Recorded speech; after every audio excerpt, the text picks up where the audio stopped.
Ngayong araw ay may lakad ang pamilyang ito. Ewan ko ba sa aming daddy, di makalakad kung di kami kasama. Or wala lang siyang taga-fill up ng mga papel niya.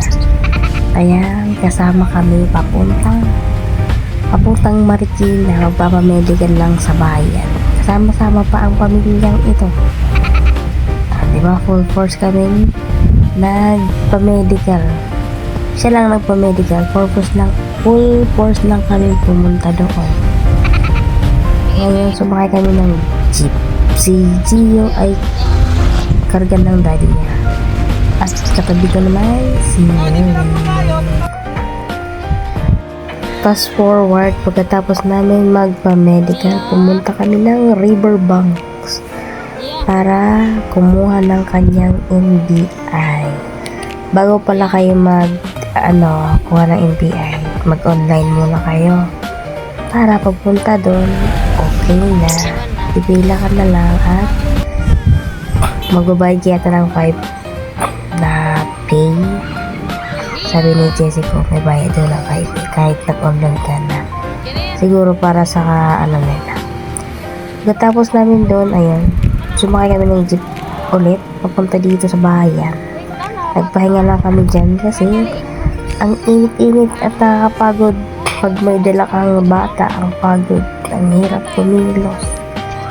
Hindi ko lang na video yung mga pinaggagawa namin kasi nakakapagod sumama kahit wala ka namang ginagawa. Nandito kami sa plaza nagpapahinga at nanonood ng mga practice dyan ng sayaw at kung ano-ano pang pinagagawa nila.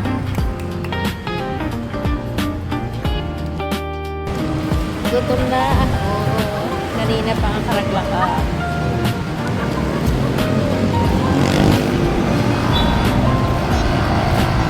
Init.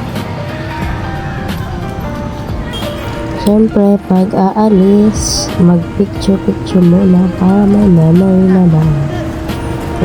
Busy na lang pala. Kung hanggang ngayon ay nanonood pa kayo, maraming salamat kung sino man kayo.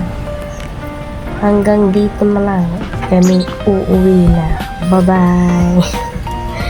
Ingat kayo. Thank you for watching. Pamilyang Topak. Tahimik lang tayo guys kasi may natuturo sa tabi.